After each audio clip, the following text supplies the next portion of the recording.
하나님의 말씀은 요한복음 11장 11절에서 16절 말씀입니다. 이 말씀을 하신 후에 또 가라사대 우리 친구 나사로가 잠들었도다. 그러나 내가 깨우러 가노라. 제자들이 가로되 주여 잠들었으면 낫겠나이다 하더라. 예수는 그의 죽음을 가리켜 말씀하신 것이나 저희는 잠들어 쉬는 것을 가리켜 말씀하심인 줄 생각하는지라. 이에 예수께서 밝히 이르시되 나사로가 죽었느니라. 내가 거기 있지 아니한 것을 너희를 위하여 기뻐하노니 이는 너희로 믿게 하려 함이라.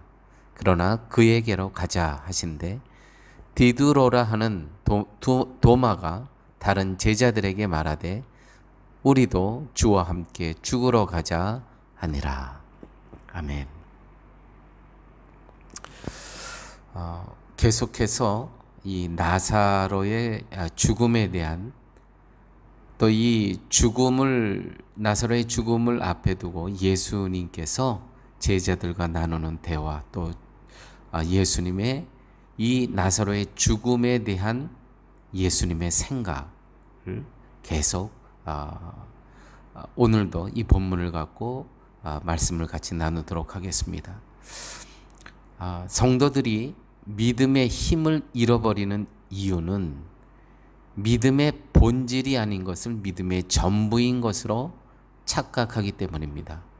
믿음의 본질은 생명입니다. 믿음은 성도를 하늘의 생명으로 인도하는 능력입니다. 이러한 믿음의 능력을 상실한 채 살아간다면 그것은 믿음에서 생명을 보는 것이 아니라 세상의 것을 보기 때문에 우리는 믿음이 있는 것 같지만 믿음의 본질을 잃었기 때문에 아무 능력 없이 살아갈 수밖에 없다는 것입니다. 예수님은 결코 우리가 살아가는 환경과 사정을 좋게 해주기 위해서 세상에 오신 것이 아님을 기억하셔야 됩니다. 예수님에 대한 우리의 생각이 이렇게 고쳐지지 않는다면 우리는 믿음의 길을 결코 제대로 갈 수가 없습니다. 우리의 기도의 내용을 한번 생각해 보시죠. 내 건강, 내 재정적인 거, 내 가족의 문제, 우리 자녀의 성공, 다 이런 거 아닙니까? 그런데 그거는 다 생존에 관한 것이죠. 그런데 예수님께서는 이 땅에 오신 이유가 우리의 생존을 위해서, 좀 더 좋은 환경을 위해서 오신 것이 아니고요. 생명, 영생을 위해서 예수님께서는 이 땅에 오셔서 우리를 십자가에 달려 돌아가시기까지 하면서 우리를 구원하여 주셨다는 것입니다. 성도가 예수님에게서 기대할 것은 생존이 아니고요, 생명입니다. 예수님이 우리에게 가지고 오신 것은 생명이기 때문에 우리 역시 예수님에게 기대할 것은 하늘의 생명입니다. 그런데 예수님에게서 다른 것을 기대하기를 포기하지 못한다면 결국 우리는 성도라고 하면서도 예수님과는 다른 생각으로 살아갈 수밖에 없으며 예수님과는 관계가 없는 삶을 살아가고 있다는 것입니다. 예수님께서는요, 나사로의 병을 고치기 위해서 오신 분이 아니라 나사로의 생명을 위해서, 여기서 생명이란 영생을 위해서 오신 분입니다. 육신의 생명을 살려주시는 것이 아니라 죽음에서 일으키시기 위해서 오셨다는 것입니다. 나사로를 죽음에서 일으키신 이 믿음을 위해서 나사로가 죽기를 기다리십니다. 인간이 생각하는 생명과 예수님이 생각하는 생명이 다르다는 것을 가르치시기 위해서 죽은 나사로를 찾아가신 것입니다. 그래서 예수님께서 이렇게 말씀하시죠. 내가 거기 있지 아니한 것을 너희를 위하여 기뻐하노니. 거기 있지 않다는 것은 그 나사로가 지금 죽어가는 그 장소에 거기에 계시지 않은 것이 오히려 너희를 위하여 기뻐하고 이는 너희를 믿게 하려 함이라. 무슨 말씀입니까? 예수님께서는 그 죽었다는 이야기를 듣고 이틀이나 더 지체하십니다. 완전히 정말 그 육신에서 시체의 냄새가 나는 그러한 때를 기다려갖고 가십니다. 그 이유는 이는 너희로 믿게 하려 함이라. 예수 그리스도께서는 어떤 생존을 위해서 계신 분이 아니고 죽음에서 일으키시는 생명을 위해서 이 땅에 오신 분이라는 것을 보여주시기 위해서 이 땅에 오셨다는 것이죠. 사람들이나 제자들이 생각하는 영생은 내가 죽지 않는 것이었습니다. 병들지 않고 건강하게 오래도록 사는 것이고 성공하고 출세한 자로 인간들이 기대하는 생명이라는 것입니다. 이러한 사람들에게 예수님은 참된 생명은 세상에서 어떻게 사는가와 상관없이 예수님을 믿는 것이 참된 생명임을 가르치고 계십니다. 부활을 예수님께서는 말씀하셨습니다. 나는 부활이요 생명이니 나를 믿는 자는 죽어도 살겠고 무릇 살아서 나를 믿는 자는 영원히 죽지 아니하리라. 너희들이 이것을 믿느냐?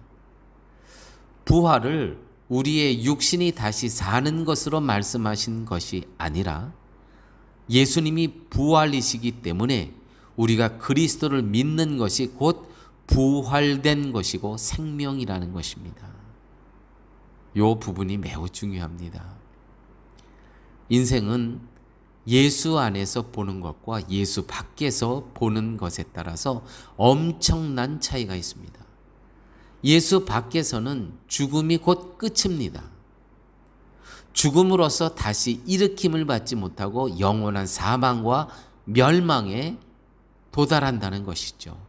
죽은 자로 끝나는 인생입니다. 그러나 예수 안에서의 인생은 죽음이 없습니다. 예수 안에서 다시 일으킴을 얻는 것이 하늘의 생명을 허락받은 성도이기 때문입니다.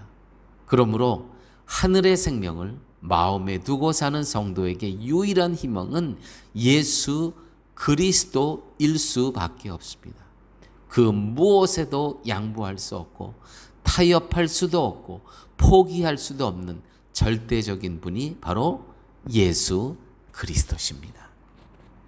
오늘 나사로의 죽음 앞에서 예수님께서는 바로 달려가시지 않고 이틀이나 더 지체하십니다. 왜요? 그 완전히 사람이 할 수 있는 모든 영역을 다 벗어나게 하기 위해서 시체에서 냄새가 나는 그때까지 기다리십니다. 그때 가서 예수님께서는 그 죽음을 일으켜 세우십니다. 바로 이것을 제자들에게 보여주기 위함이셨습니다. 나는 부활이요 생명이니 나를 믿는 자는 죽어도 살겠고 무릇 살아서 나를 믿는 자는 영원히 죽지 아니하리라. 부활을 우리의 육신이 다시 사는 것으로 말씀하신 것이 아니라 예수님이 부활이시기 때문에 우리가 그리스도를 믿는 것이 곧 부활된 것이고 생명이라는 것을 알려주시기 위한 그러한 말씀이고 사건이었습니다. 아버지 하나님 감사합니다.